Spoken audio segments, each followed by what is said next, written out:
May I start out by saying how unbelievably thrilled I am that you are still here after my big announcement. It shows me that you are invested in the future of this channel, as am I. The outpouring of support has been incredible. Absolutely humbling in every sense. I love you all so much. It's crazy. I had no idea that you guys liked me so much. And the feeling is mutual. And more than anything else, I am just so motivated. I'm so stoked to make stuff for you, to shoot new content and get it out there for you. Let's fucking go. My favorite band put out a new song, and I haven't listened to it yet because I've been waiting to be able to shoot a reaction video for you. God, I love this band so much. But enough yakking, let's get cracking. Find Life. This is their first one without Henrik.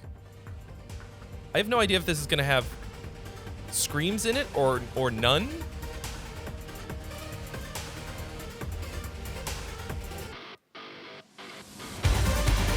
Oh!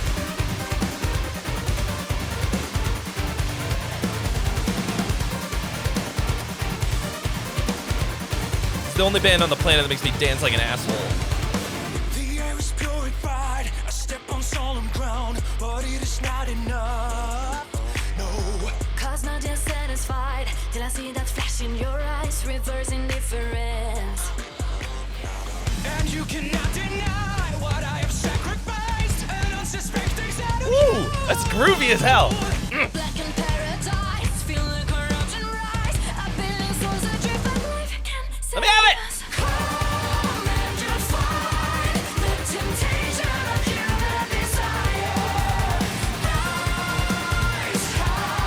Who am I kidding? Dancing like an asshole is the only kind that I know.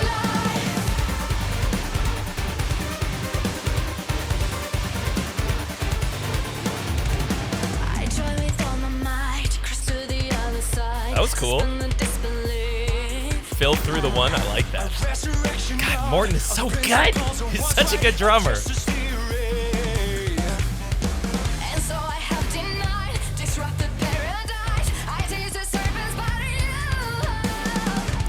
Is she hanging from the ceiling? What's going on?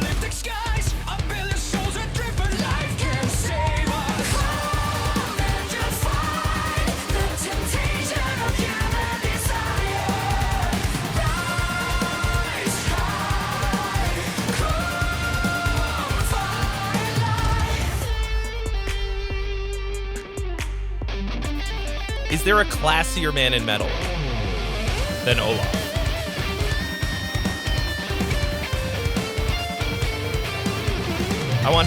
I want him and Tosin to like host a show about fashion and guitars.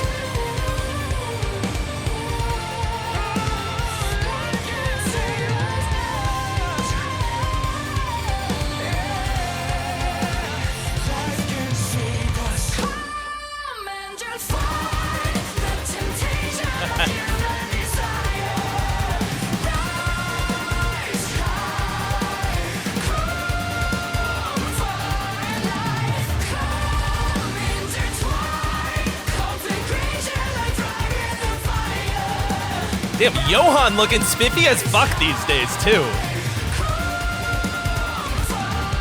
The haircut is a good look for him. Oh!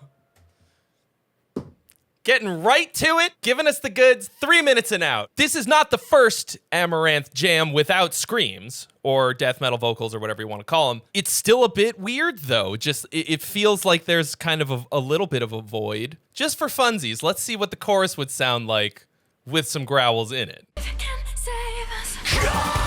and you'll find the temptation of human desire.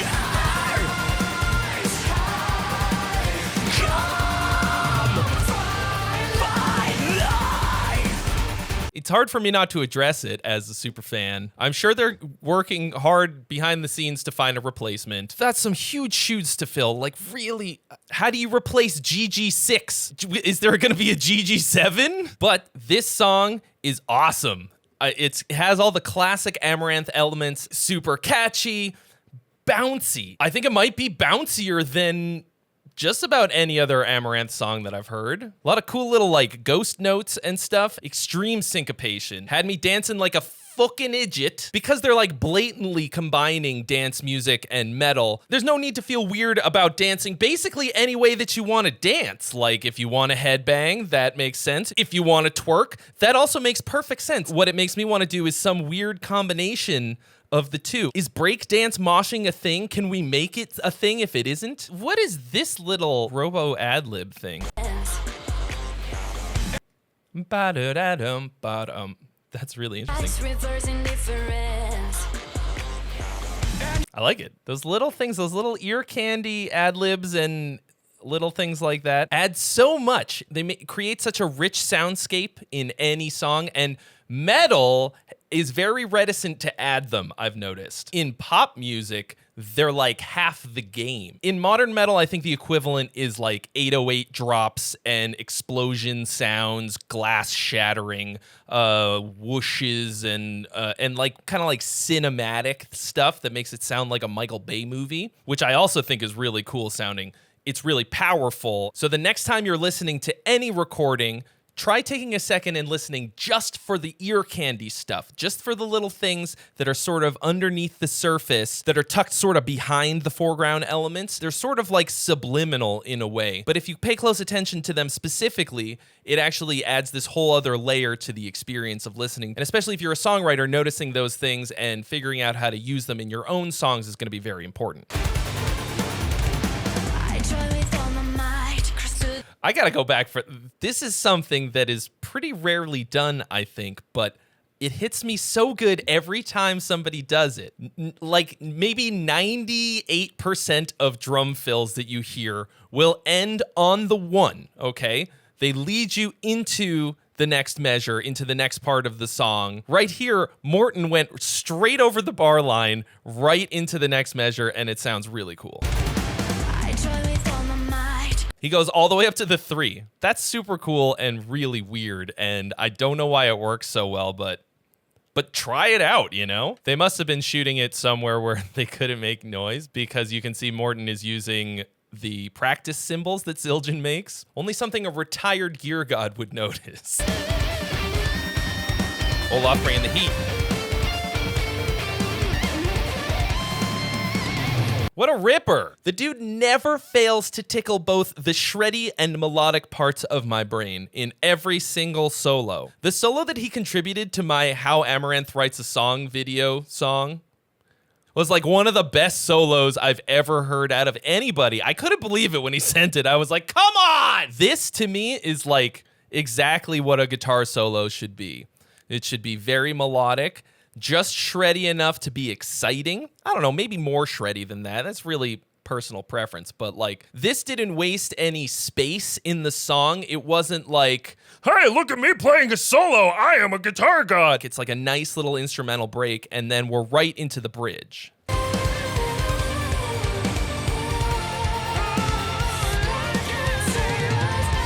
In the bridge, one thing that they do to make it seem very exciting is that they use a chord that they haven't started a chord progression on yet. We have heard this chord throughout the rest of the song. It does occur in the chorus, but it's never the one that it starts on. Gives you a little bit of a bump in that sort of in the third quarter of the song when maybe your listeners are trying to decide if they're going to stick around or not. And then a pretty exciting use of a stop.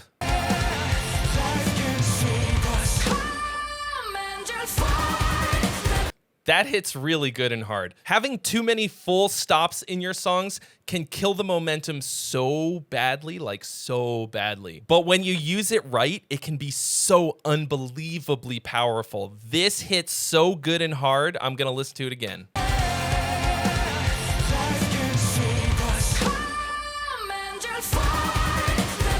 It feels like we got dropped off a skyscraper for like a whole measure, and then, you know, caught by an eagle or whatever, and now we're soaring through the atmosphere. Just so excited that there is new music from my favorite band. Remember that even if you don't like this band, there is so much to be learned from what they're doing and how they're doing it. fun little tricks that you can absolutely use in your own music, no matter what style of music you play. If you haven't already, check out the 2 videos that I was so lucky to do with members of Amaranthe as guests. This one right here where I did a track with Elise, and right here my How Amaranthe Writes a Song, which features Olaf on lead guitar. Be sure to listen to their new song, Find Life, wherever you can listen to it without me yakking all over the top of it. And go see Amaranthe on tour, and I'll see you real soon.